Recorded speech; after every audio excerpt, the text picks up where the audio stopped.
Okay, ladies and gents, we're not going to play an intro today. I nearly played the Black Bear, but since my guest Colin Liddell is a Scotsman, but perhaps I'll do that on another stream.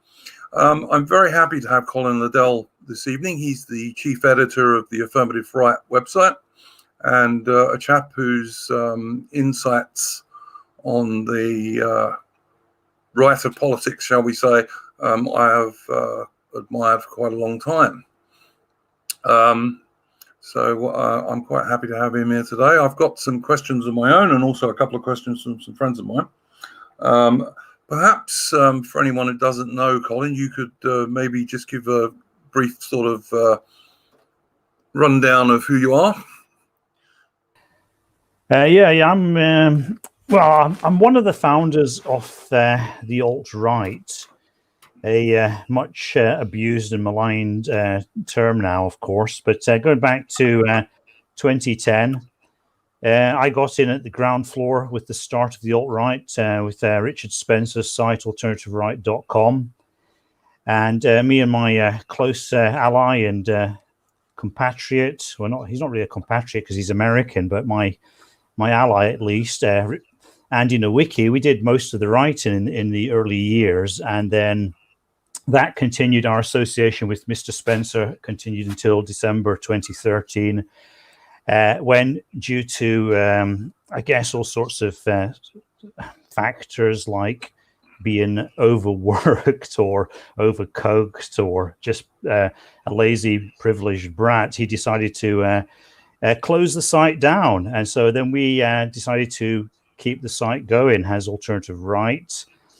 And we sort of fought the tendency in the wider alt-right towards the kind of storm-retard direction that it was taken in by groups like The Right Stuff and the Daily Show podcast and Andrew Anglin's site. And so we strongly resisted that tendency, which led to a lot of infighting and punching right, which you weren't supposed to do apparently, but we did it anyway. And we kept the site going as Alternative Right blogspot until 2018, when I decided that the term Alternative Right had become so kind of toxified that it was no longer a useful term, and I rebranded the site as Affirmative Right. The site is essentially the founding site of the alt-right in its glorious earlier phase. Yeah, there was a little bit more sort of wider free expression from what I could see back in those days than it became later. Yeah, exactly. Later, the site, the movement, the so-called alt-right, it kind of split off. You had a kind of alt-light element which kind of split off, and the alt-light is, always has been a bit of a joke, It's sort of typified by people like Milo Yiannopoulos and Paul Joseph Watson, and some of the content they do is quite good. I mean, it's good entry level normie stuff.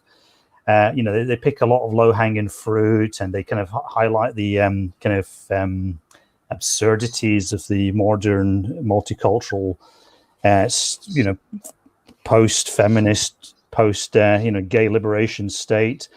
And they're fine for that, but essentially they are, I guess you'd call them cocks. They avoid some of the more hard-edged, serious issues.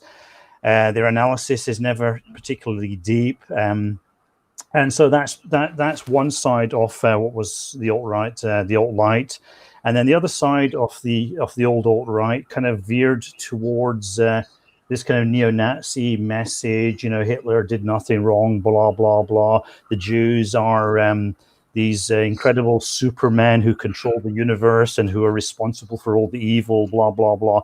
And so those are the two branches. And the sort of space in the middle, which used to be where the old alt-right was, which was kind of like much more nuanced, much more analytical in a much deeper and more profound way. That has been sort of largely neglected now, and it's sort of lost its cohesion. So there are still a lot of people doing good work and good analysis, But as a movement, it's sort of splintered off into two very unsightly twins. Yeah. I've got a question from a friend of mine about precisely that, and I'm going to just refresh what he wanted me to ask you. He was asking, what do you think about the current state of the alternative right, and where do you think it's going now? And also, what do you think about the current dissident right, in inverted commas, as it now tends to refer to itself? Do you think explicit ethno-nationalism is a dead end, or do you think it's still got somewhere to go? And as people increasingly get kicked off sites like YouTube, where's it going to go in terms of actually talking to people? What's your opinion on that stuff? Yeah, well, is it a dead end? I mean, I think obviously the mainstream is extremely flawed and dysfunctional, and if we follow the ideology of the mainstream, it doesn't really go anywhere. Basically the ideology of the mainstream is racial replacement and feminist inspired birth rates of under 1.5 fertility rate, which is basically I think that's a 25% drop in population each generation. So the mainstream narrative, the mainstream ideological narrative is, just do your job and spend your money and indulge in consumerism. If you have any religious inclinations, just do what you want on the quiet in private, not as part of a kind of society, and don't worry about the fact that the population is dropping by 25% every generation, because guess what? The third world's full of wonderful people who want to kind of stock up our demographic deficiency. You know what I mean? So that's basically what they're selling us, the mainstream. And if you look at that, you think they must be stark staring mad. That's the most extreme thing possible. That's on a level of extremism that is higher and more extreme than what happened in the Soviet Union, which used to kill millions of its people quite freely, and Nazi Germany, which killed a lot of people in all over Europe. So this is the level of extremism we're on. I mean, even those totalitarian regimes did not destroy their core population with such efficiency. Yeah, no, I don't disagree with you at all. One of the things that my friends and I have been talking about, both on streams and also in private, is how do we combat this? Because I see the kind of NatSoc thing as a cul-de-sac. I don't think it's going to go anywhere. I don't think it has an appeal to most average people. It's certainly not in countries like the UK, which has no history of kind of fascism or national socialism really. So I see that as a bit of a dead end. And certainly from my own point of view, but also quite a lot of the people I know, we're trying to find some sort of middle way to combat this globo homo nonsense that we're in at the moment. Yeah. I mean, there's a number of ways to look at this. I think there's sort of negative measures and there's positive measures. And so, like on the negative side, we have to recognize that there is a system of oppression, and we've become increasingly aware of that, especially in the last few years. Because I think if you go back about 5 or 6 years, most people were still had the naive belief that there was democracy and there was free expression, and that you could have your say and that you could vote your way out of this. And what we've seen increasingly is that actually democracy is a bit of a sham, especially the two-party system, the first past the post two-party system, which is what we have in the kind of Anglo world. If you're in America, you've got a great choice. You're going to vote for these the Democrats or the Republicans, who are practically aligned on most issues. The Republicans believe in mass immigration. And the Democrats believe in mass immigration. They just have different reasons, maybe, for believing in it, In Britain, it's the same with the Labour and the Tory party. I mean, they're part of the mainstream. So they're part of this mainstream ideology of racial replacement. So, and that's your choices. If you want to vote outside that, you slip into the category called wasted voter or wasted vote. And you vote for the Lib Dems. They're just exactly the same as the other two parties, or you vote for UKIP. UKIP is okay. They signal pretty hard on immigration and so on, but they also basically subscribe to the ruling ideology. They're not really challenging it.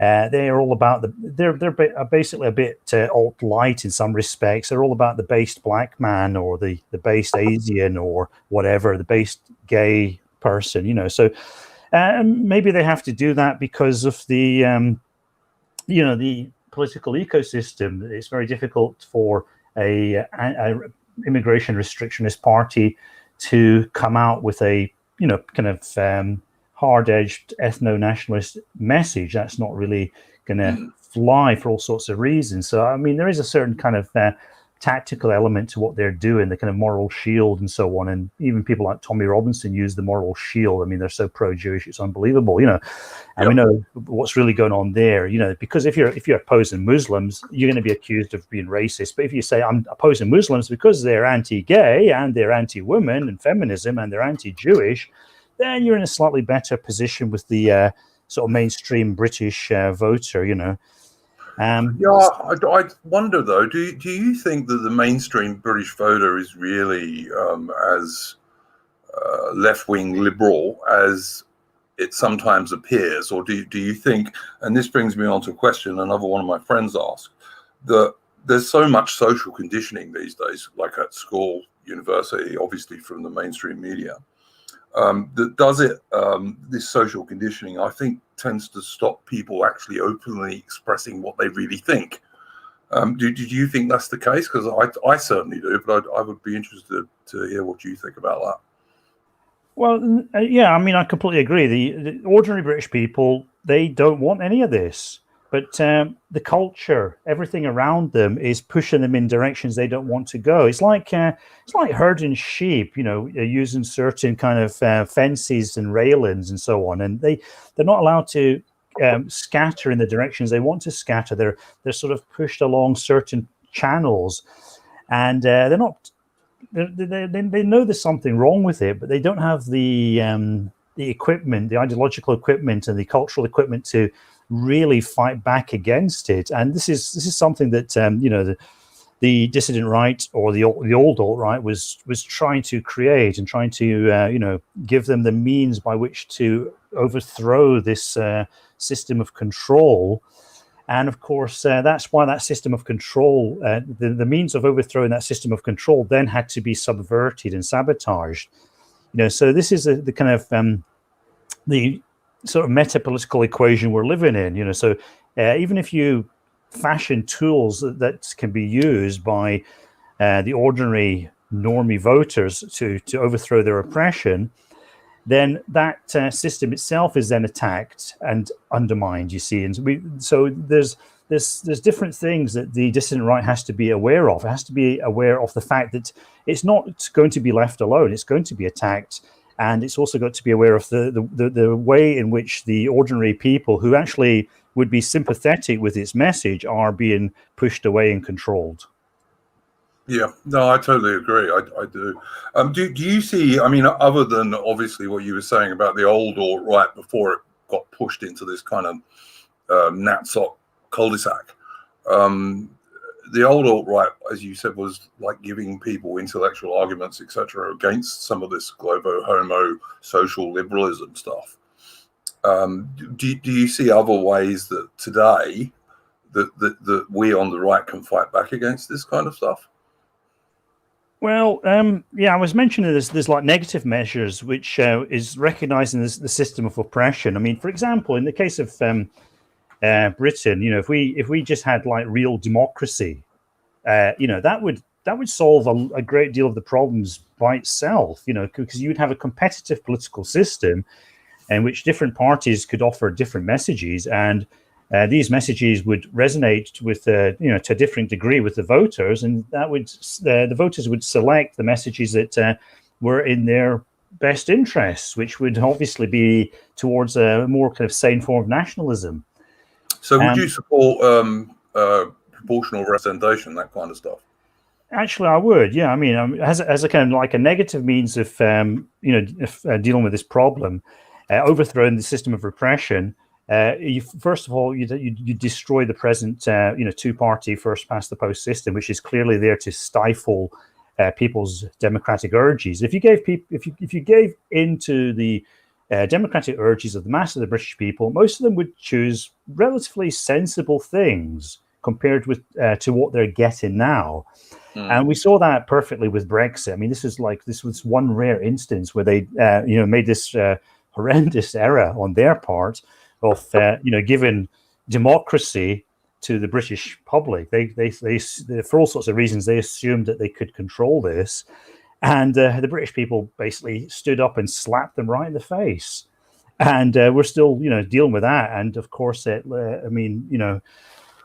looks like Britain is heading for a no deal, and we're getting a real nice hard Brexit. And God, I hope so. Yeah, it's just one of those beautiful moments in political history. So I think if you had a like a multi-party proportional representation, if you got 1% of the vote, you got 1% of the representation. Like 1% of the vote in Britain would probably give you about 6 MPs, wouldn't it? Something like that. And if you had something like that, small parties, you'd have some extreme left-wing parties, they'd get represented. That's fine. You get some nationalist parties, they get represented. You get some sort of soft nationalist parties, they get represented. And then you'd have a free market of political ideas. And of course, you wouldn't have a majority. You'd probably have all sorts of coalitions, awkward coalitions, but that's all part of the process. You know what I mean? So you'd certain ideas and coalitions would be tested and found wanted and so on. But the main thing is most people would be very, very resistant to a lot of these ideas that are kind of forced down their throat by the two-party system. Now, on the positive measures, I mean, I think the nationalist message has to be, evolved and refined in certain ways, and you have to realize why the nationalist message repeatedly fails. And there are a lot of things that can be done there. Nationalism itself has to be improved. So there are sort of inbuilt toxicities with nationalism. Once you get into a kind of political framework where you're which is based upon excluding people, there's all sorts of moral problems that come up with that. And so this is something that the nationalist right has to be more aware of, and they have to address in ways that reduce opposition to their message. Because if you're talking about, I mean, look at the way that the alt-right talks about this. They talk about like gassing people or kicking them out of the country, and this raises all sorts of questions. Like that's fine if you want to do that, but how are you going to do it, and who's going to support you? How are you going to appeal to the mass of the people with that kind of message? You know what I mean? Most people are not going to go along that route. So you've got to make real nationalism morally consistent with what most people are happy to sign off on. Yeah, no, that makes very, very good sense to me. It's certainly one of the things that my friends and I have been talking about quite a lot recently. Is that stopping mass immigration is one thing, or even drastically reducing it. That's one thing. But talking about getting rid of people out of the country, that's an entirely different thing. I mean, myself, and not all my friends agree with me on this. Myself, I'm quite happy to give people large financial incentives to leave, but most people won't take those up, obviously. I'm also very happy to kick out all the illegal immigrants, and I think immigrants who come over and commit serious crimes within, I don't know, say 5 years of arrival, I think those guys should be able to be kicked out too. But I mean, that's just my own opinion. Not all my friends even agree on that. So yeah, I see what you're saying. I just think it's a difficult balance to get. I know you guys are on the Affirmative Right website, which incidentally I would recommend to all the viewers. I know you guys have got some quite interesting articles about some of that stuff on the website there. But going on from that one, I just think, we're fighting against state schools, which is like 10, 15 years of basically political indoctrination for kids more than education these days, I think. And the university system, obviously, and also like virtually all of the mainstream media. And it's a very uphill battle. Oh yeah. I mean, it's nobody said it was going to be easy, did they? Yeah. Yeah, true. I mean, we are dealing with a dying country that, in the case of Britain, and a kind of dying civilization in the case of the West, and there are very, very serious problems, which is again why there needs to be a potent dissident right, because the mainstream ideology is created this system which is just so disastrous, and which is not going to go anywhere, and they can only exist by constantly bringing in fresh waves of people from the most kind of impoverished and dysfunctional parts of the world. This is the model they're working on. I mean, you could bring in all these brown people from various corners of the world, and then you can, through a intense process of assimilation, make them into kind of British in inverted commas, and then what happens then? They basically behave, according to this theory at least, they behave in the same way as British people. Therefore, they have a fertility rate of 1.5, which means that even those brown assimilated British people would then have to be replaced by fresh waves of mass immigration from wherever, you know what I mean? So it's just it's never ending. It's a never ending. Exactly. I mean, it's just like we'd be better off with a total economic collapse. Really, that would be, if we had a total economic collapse, at least nobody would want to come here or there or to the West. I mean, yeah, no, I don't disagree. I mean, I actually used to be against PR, proportional representation, because it always leads to coalitions. But actually, our system in the UK at the moment is just so broken. I mean, the Conservative Party, the modern Conservative Party, is basically Labour light at best. So we've got to do something to change it. I mean, anything we change, however we change it, it could hardly be worse, in my opinion, at the moment. Yeah, it's almost like it's not political even. It's just, because if it was political, there would be differences, but there's no, essentially, there's a kind of seamlessness to the British political system. It's like there's something very symbiotic about these two parties. Labour are there to kind of expand the state, and then the Tories kind of come in to sort of kind of clean up the mess, so that the next Labour government can then, expand the state some more. And the Conservative governments don't roll back. They don't fight the culture wars. They don't do anything against the kind of creeping wokeness that we see everywhere. It's like we are dealing with a one-party state. That's how I feel about the British political system. Yeah, no, I really agree with you, actually. I mean, certainly since dear Boris has proved to be a complete globalist shill and pretty dishonest, in my opinion. I wonder, though, if I wonder if it's so obvious that if you're going to have this kind of mass forward immigration, it's going to force down wages, and at the same time, it's going to force up house prices and also housing costs generally, even if you're renting. And that to me is just so obvious, and most people don't even seem to see that. Yeah, if you have property, you'd be very pleased about that. If you have shares, you want the economy to keep growing, even if it's based upon bringing in hordes of people who don't really belong to that culture or that society. And this is what we're seeing. The kind of more affluent members of society have every reason to support this, and we see how strongly the corporate world is behind the woke agenda. They're all about this. They're the free flow of capital, the free flow of people. That basically benefits them because they own all the property in the companies, and the ordinary people, if you could get through to them, they would they would see their interests as being directly imperiled by that.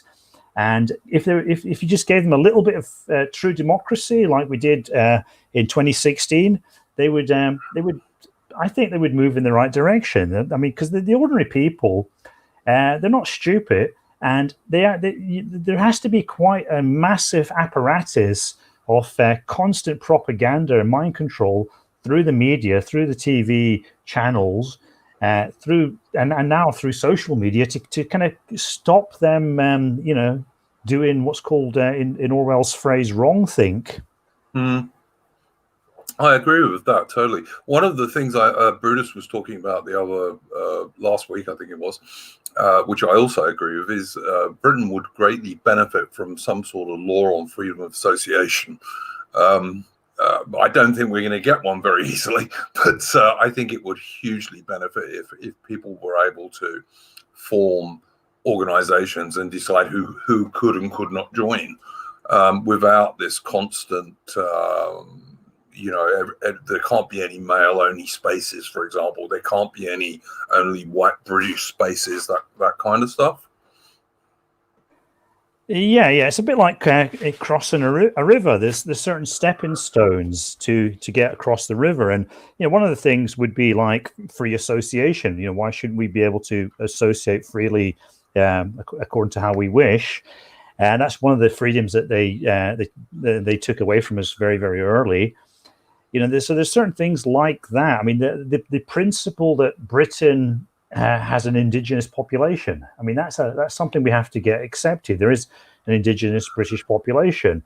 I mean, this is a principle that the left is happy to support anywhere else. I mean, I think the other day there was, I think let's see, Donald Trump recognized Morocco's seizure of the Western Sahara in return for Morocco kind of normalizing relations with Israel, of course.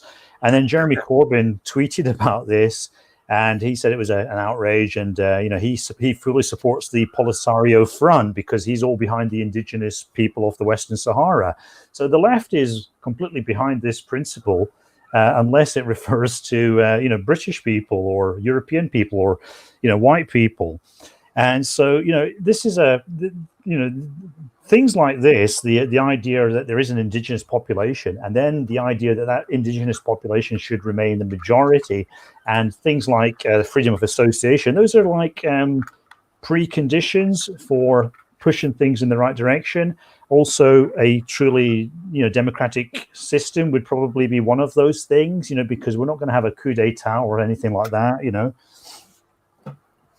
Yeah, no, I totally agree. I mean, you look at New Zealand, and the Maoris are indigenous to New Zealand, and they've been there, 500-600 years, something like that. Certainly a lot less than the British people have been in Britain, not even a quarter of that time, and yet there's no such thing as an indigenous British person, supposedly, according to the left and to the social liberals. Yeah, that is quite a comparison, isn't it? Yeah, so as long as you're a Maori and you've only been, I mean, they're just Polynesians, the same as the people on Hawaii, and who've probably been there for a similar length of time. Yeah, I'd say someone's saying it was 700 years. I know it was only a few hundred years, whereas if you look at DNA studies of the British people, basically the British DNA hasn't changed in eons. Very much. The Romans didn't really affect it. The Normans didn't really affect it. It really just hasn't changed very much. Yeah, I mean, the Maoris should be concerned because, while they're given a special status in New Zealand, that special status basically comes from the white population of New Zealand, who have this kind of awkward thing called white guilt. And because of this awkward thing called white guilt, the New Zealand government's not going to put up too many barriers to the sinification of New Zealand. They'll probably allow in as many Chinese people as want to come in there and invest money. And once the number of Chinese people becomes, reaches a critical mass, you can say goodbye to that special indigenous status for Maoris, I think.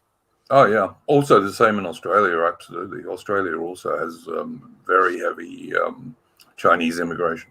You're in, I think you said you're in Victoria. Yeah, I'm in Melbourne, and the part of Melbourne, the SJW capital of Australia, that also had the longest lockdown of anywhere in the Western world, which will be the next thing I'm going to ask you about, actually. But yeah, our friend, affirmative rights friend, Richard Wollstonecroft. He's from the same city, so yes, I know him. Yeah. But yeah, we like the area I live in Melbourne. The actual, I'm quite near the centre of Melbourne at the moment, although I'm moving in the new year. And it's already, I'd say, probably 60% Chinese. Wow, that much, eh? Yeah, in the particular part of Melbourne I live in, it's about 60% Chinese. So much so that if you go to, they're lovely people, the Chinese, but you don't want them to take over your country. Yeah, I mean, like they don't cause loads of crime and all that kind of stuff, but they're not Australians, and they don't regard themselves as Australians either, as far as I can work out. But anyway, yeah, I mean, like it's so bad where I live that if you go to the local supermarket, if the Chinese guys don't buy it, then the supermarket doesn't stock it. So so it's one reason I'm moving. It's not the main reason, but it is one reason I'm moving. So you're moving to somewhere more rural, I see. Yeah, I'm moving out of Melbourne. Yes, I've lived all the way up and down the east coast of Australia over the last 20 years, pretty much. Melbourne is a nice city in the sense that it's got lovely 19th century buildings. It's got beautiful parks and gardens, again from the 19th century. But also charming Somalian gangs, I believe. Yep, we do have those too. We do have those, and of course Dan Andrews, Dictator Dan, as we know him, is the socialist premier of Victoria, and he is the one Australian state premier who supported the Chinese Belt and Road Initiative, which much to the annoyance of the federal government, but I don't know that there's much they can do about it at the moment. But and also, like I said, we had the longest and heaviest lockdown of anywhere in the Western world, as far as I'm aware. We basically weren't allowed to go more than 5 kilometers from our homes for like four or 5 months. It was ridiculous.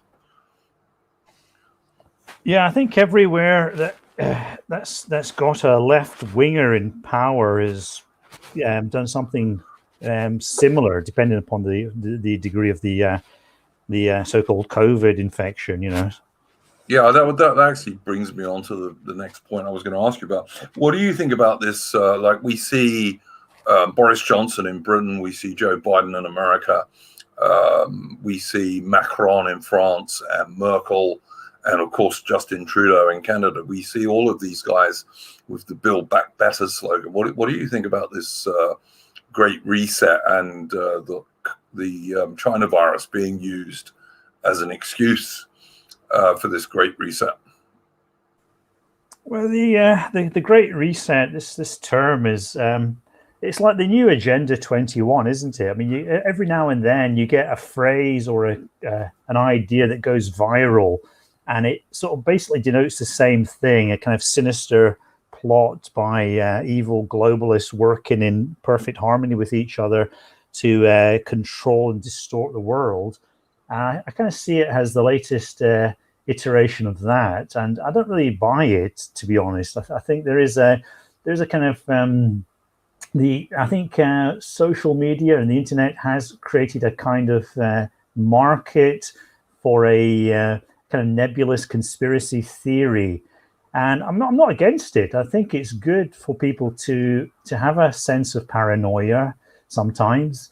It's good if people believe that there are evil globalists working in cahoots, but I don't necessarily think that's the case. My view of the global elite is that they're not really in charge. They're they're not really controlling everything as much as some of the more paranoid might think they are. And so I think it's a bit overstated, this Great Reset. I can't possibly explain why they're all using the same alliterative phrase, though. A bit "build back better."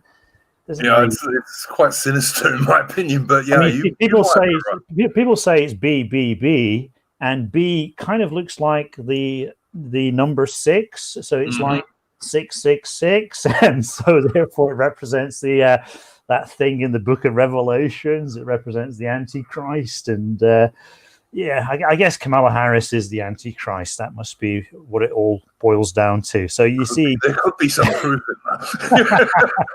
There could be some truth. I mean, I don't mind. I really don't mind if people believe that, because it. I think most people, or maybe all people, your only choice is to be a kind of passive dupe, or to be some kind of crank. And I think being a crank is a little bit more healthy. Yeah. I understand you're in Japan. Now, Japan seems to have coped very, very well with this China virus without excessive lockdowns and all this kind of stuff. Yeah, it's because they're so racist, Well, Japan is, I mean, all right, people go on about in the distant right, people go on about Japan as this kind of perfect ethno state, blah blah blah.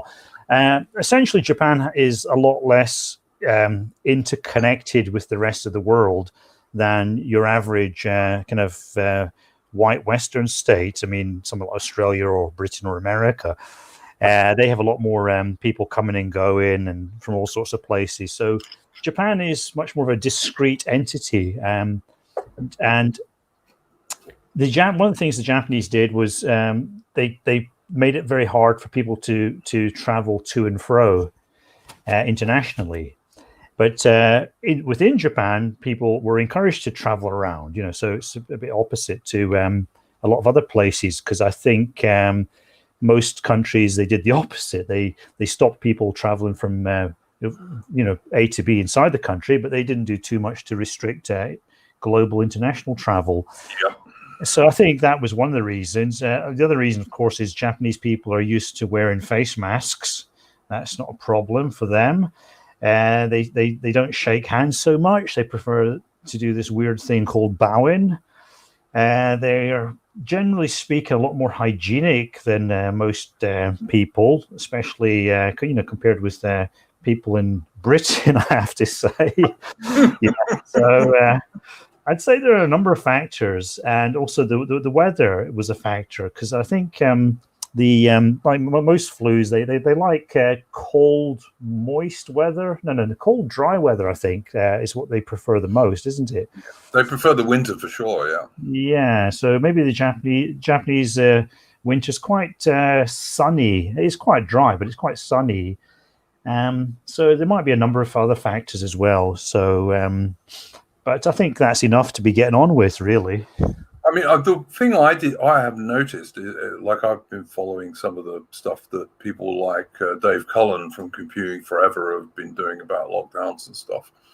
And something over $200 billion has been transferred from small businesses to huge multinational corporations because of the lockdowns, because obviously the huge multinational corporations are doing very well, and a great many of the small businesses have been shut down. And in fact, quite a lot of them have gone bankrupt as a result.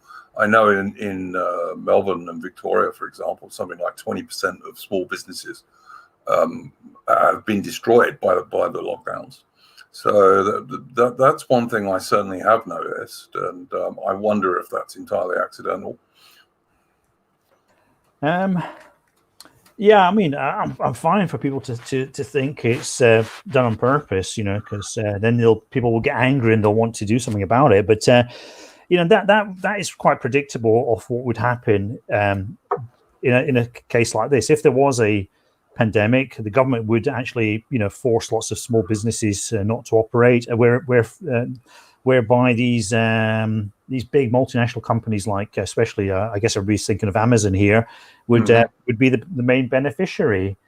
So big multinationals are better equipped to deal with all sorts of turbulence. And this is what we're seeing here. Whenever things become turbulent for everybody in society, those big companies can stand well above it, and so they're in the best position to reap the rewards. And so we're seeing something similar here.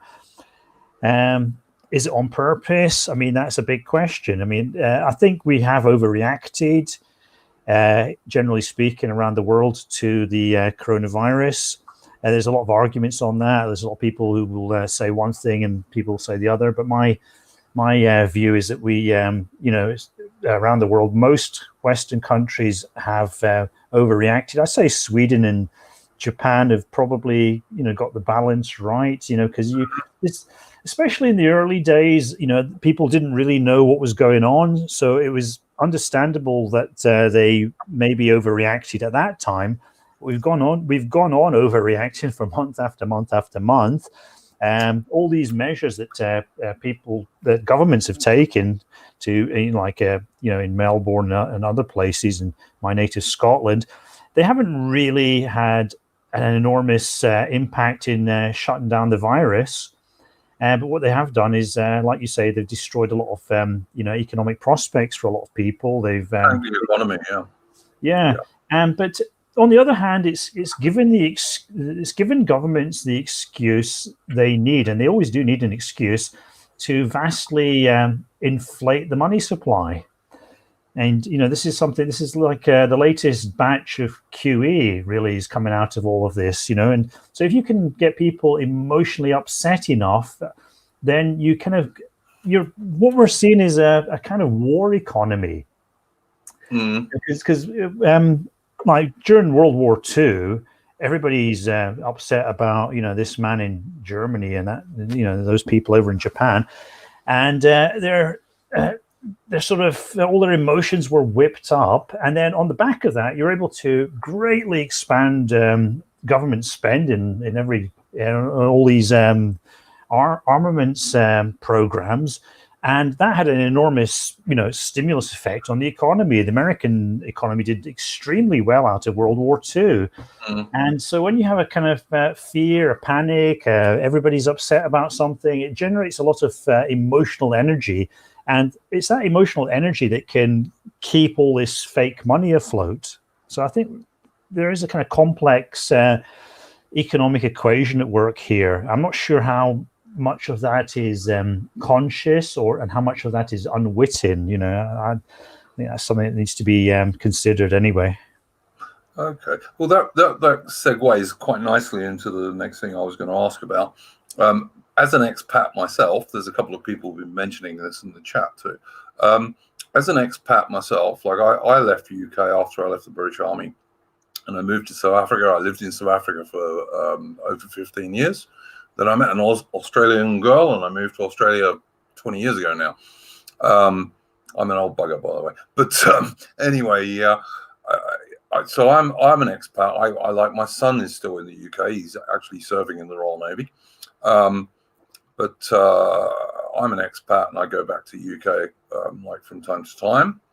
And when I went back for my son's passing out parade from Dartmouth, from the Royal Naval College, I actually took some time to go and have a look around London. I originally came from inner South London, from a place called Bermondsey, which was kind of Cockney, but on the south bank of the river. And I was shocked. I was absolutely shocked at the changes. And I think one of the things that being an expat allows one to do is that when you do go back, because you're not there all the time and the changes are not gradual as they are for people who live there, you really notice the huge changes. If you've not been back for on one occasion, I didn't go back for 6 years, and I was really shocked at the enormous changes in the UK. And I think perhaps being an expat sometimes allows one to see your home nation more clearly than people who are actually living there. I don't know what you think about that, Colin. Well, I'm not from anywhere near London, so I guess the changes well, I'm from Ayrshire, so the changes are not quite as drastic in Ayrshire when I go back to my hometown. But when I remember once when I came back, there were all these bloody Gaelic signs everywhere, So it was a bit of a shock to the system because most of these Gaelic words are completely unpronounceable. Yeah, I lived in Stirling for a while back in the 1980s. Beautiful part of the world, really nice. And one of my favourite parts of the UK actually is around Cape Wrath, right up in the northwest part of Scotland. I used to go for holidays up there occasionally, and I agree with you. I mean, like the Highlands is probably a bit different, but certainly I think if you go to Edinburgh and Glasgow, you would have noticed changes for sure. Huh? Oh yeah. I think what I've noticed though on recent trips back to the UK, or not so recent now, but on previous trips back to the UK, is that there seem to be a lot of refugees being dotted about. Yeah. There were some Syrian, or so-called Syrian, because Syrian refugees basically mean anybody from the Middle East who's pretending to be a Syrian. There's some Syrian refugees dropped into Ayrshire. There were some Syrians dropped into the Isle of Bute, into Rothsea. These they seem to like to drop the refugee population into these dilapidated seaside towns that have all this unused kind of accommodation because people don't go for their holidays there anymore. So that seems to be a bit of a thing. I've noticed that there's been a lot of stuff on YouTube, certainly from some British nationalist guys, about refugees being dumped into little rural Welsh villages and places like that. Yeah, and I think I've been to Germany not so long ago, and also some friends went to Germany, and they said that the Germans they have a lot of refugees, but they kind of manage it a lot better. It's more efficient. It's typical, difference between Germany and Britain. They have actual refugee centres which are usually tucked away, and there's somebody there to keep an eye on people and stuff like that. Whereas in Britain, it just seems that they just let them go. They fix them up with some hotel accommodation, put pocket in their money, and then just let them wander around and do what they like. And I get the impression the Germans keep much more of an eye on their, migrant refugee population. Yeah, could well be. That's certainly possible, I think. Which is a bad thing because it means that they have a greater capacity to bring them in. You see, so the more dysfunctional the refugee settlement is, the lower the capacity to take in refugees will be. Yeah, no, that makes sense. Certainly does. Like carrying on from that one, what do you think about the future of the Union of the United Kingdom? Do you think Scotland will get independence, or do you think the last referendum was a more realistic view of what most Scots actually think? Oh well, Nicola Sturgeon, she's actually from a little place a couple of miles from my hometown, really. So I could say she's a kind of local girl when it, as far as I'm concerned. But I can't stand her, really. I completely loathe Nicola Sturgeon. I can't believe that anybody would vote for her or any party that she's associated with. But back in, I think it was 2014, we had the referendum on Scottish independence. I couldn't vote in that because I'm not as Scottish as some migrant who had been in the country for 6 months. At the time, I thought that Scottish independence I actually supported it at the time, and the reason I supported it was because I thought it would have a beneficial effect on English politics because you get rid of about 50 left-wing MPs from the Westminster Parliament that way.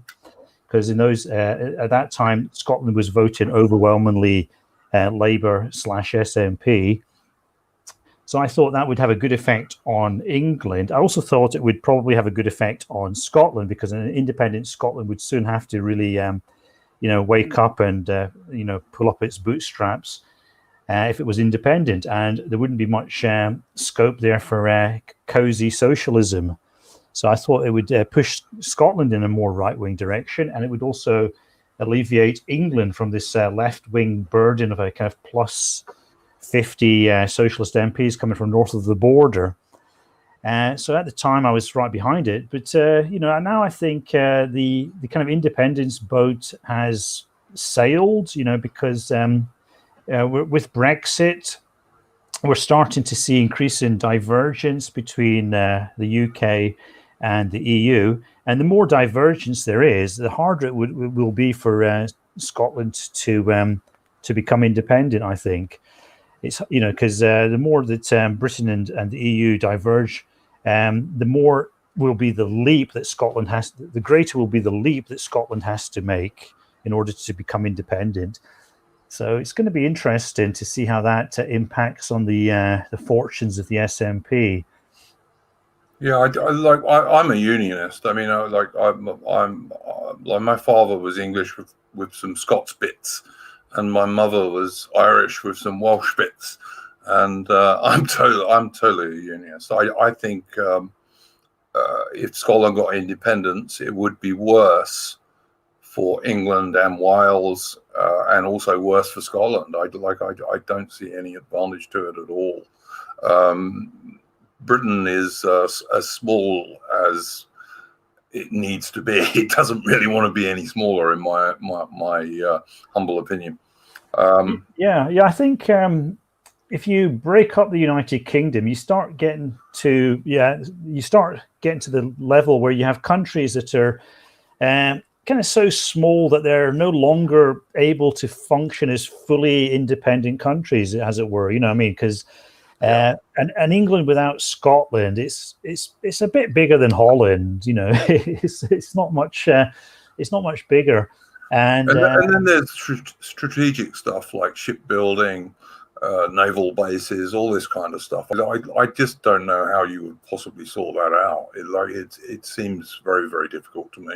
Yeah, it'd be very difficult to relocate our American-controlled nuclear deterrent.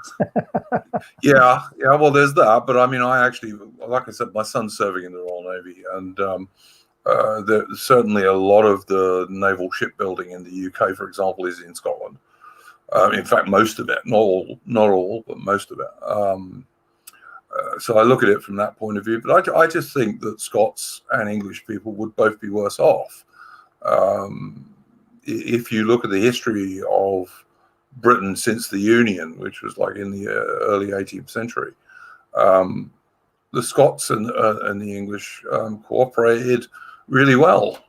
And there's been many great Scotsmen in British history. I mean, that's all true. But I think you're mainly making a kind of historical nostalgia argument for, which is fine, because I think that there is a lot of historical nostalgia about Britain, and I think that's a good thing. It's part of what makes Britain work as an economy. But the economic argument, I think Britain is a kind of status economy.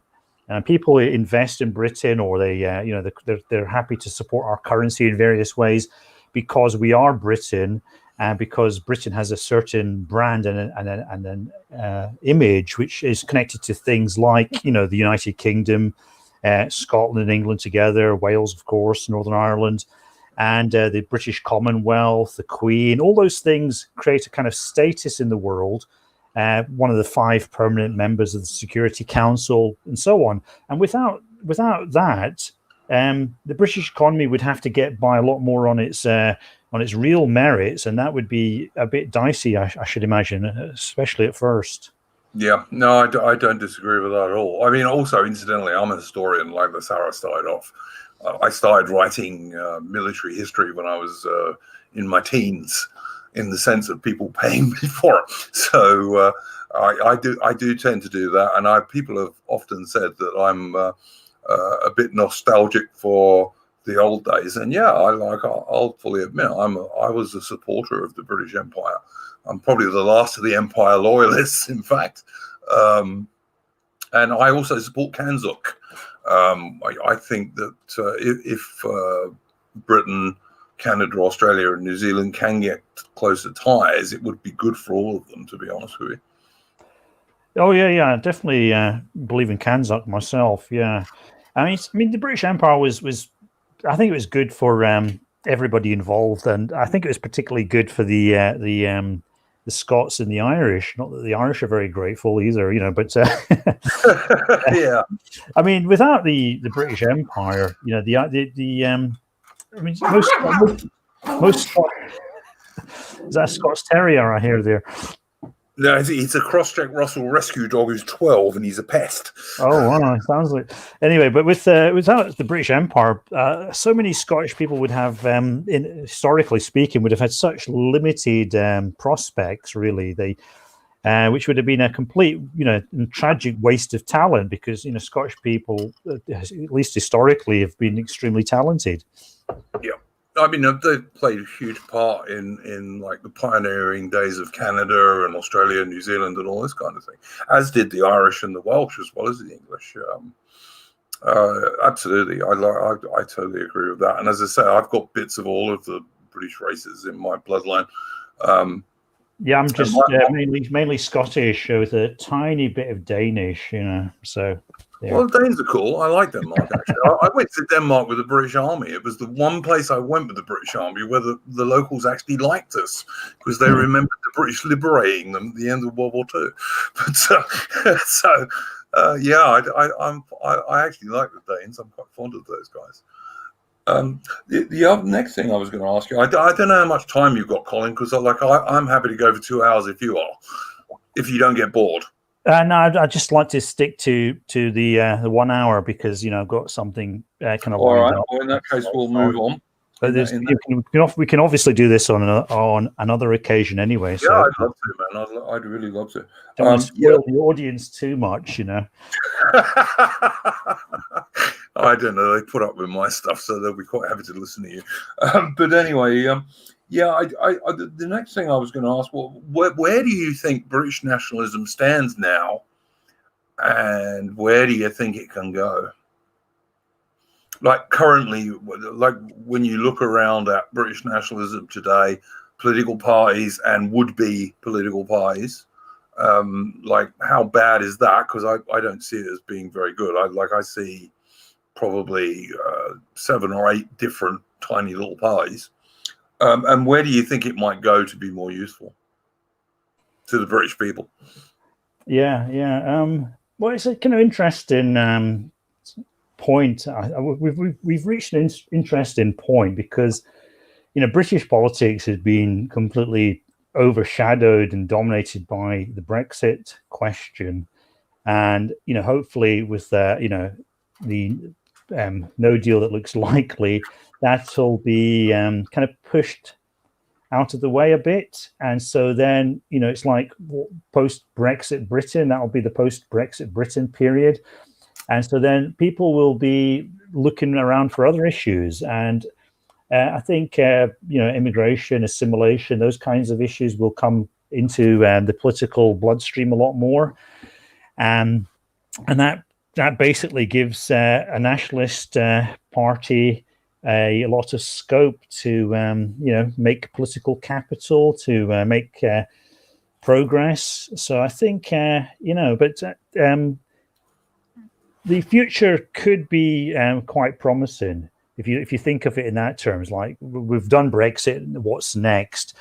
Looking at the political parties that are there to take advantage of that political niche, there's not really anything great, is there? I mean, I think the best thing at the moment would be For Britain. Everybody criticizes them for all sorts of reasons. I know that Brutus can't stand Marie Waters and so on. But that's and of course their agenda is very circumscribed by the kind of ideological or metapolitical ecosystem as it's defined by the media and the culture, and what is acceptable to voters. Most British people, they really do want a restriction in immigration. Yeah. This is a non-controversial issue, I think. it's not the accusation of racism because you want to restrict immigration. I think that's a lot weaker than it's ever been. Also, British people, another non-controversial issue that most British people would probably all behind is assimilation. Again, this is something you could say we need more assimilation. And of course, now, personally, I'm not a great fan of assimilation. I don't really see it as a good thing, particularly to assimilate. If you're very good at assimilating, it means you're essentially very good at replacing yourself. But the benefit of having a lot of focus on assimilation is it's a deterrent to certain population groups to come into your country, because if you think about radical Islamic Muslims, they're not that keen on assimilating and so on. So I think those kind of issues offer a lot of scope for well-organized nationalist or pro-nationalist or nationalist-leaning parties to exploit. So, but who are the leaders? There's not. I'm not really seeing much talent there. I mean, you could say that Nigel Farage might be included in that definition.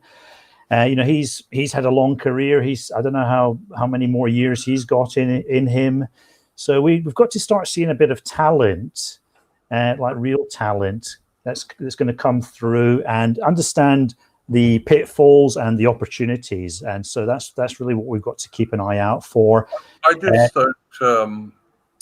What perplexes me about British nationalism in inverted commas at the moment is that some of it is not really British nationalism. It's either kind of white American nationalism, or it's almost like 1930s German nationalism. I just don't understand how people think that stuff's going to fly in the UK in 2020. Yeah, that's interesting, because I didn't even think of patriotic alternative until now. Because to me, patriotic alternative is just a joke party of LARPers and neo-Nazis, and so they've. I mean, just forget about them. They're not going to go anywhere. They're just there to waste time and piss people around. Yeah, I think they're a dead end, and I think they might even be a deliberate dead end, if you understand what I mean. Oh, for sure, yeah. So yeah, okay, Colin, you want to keep this on now? So it's been great talking to you. I would love to have you on again. And really good. And is there anything you want to shill before you leave? I'd just like to get people to have a look at the Affirmative Right site and also the Trad News site. So please go there. As plenty of good content. So put a couple of links in, and I will talk again, Iron Duke. Yeah, I'd love to, man. Okay, guys. Good conversation. And do, as Colin said, please go and check out the Affirmative Right website. It is really worth going to have a look at.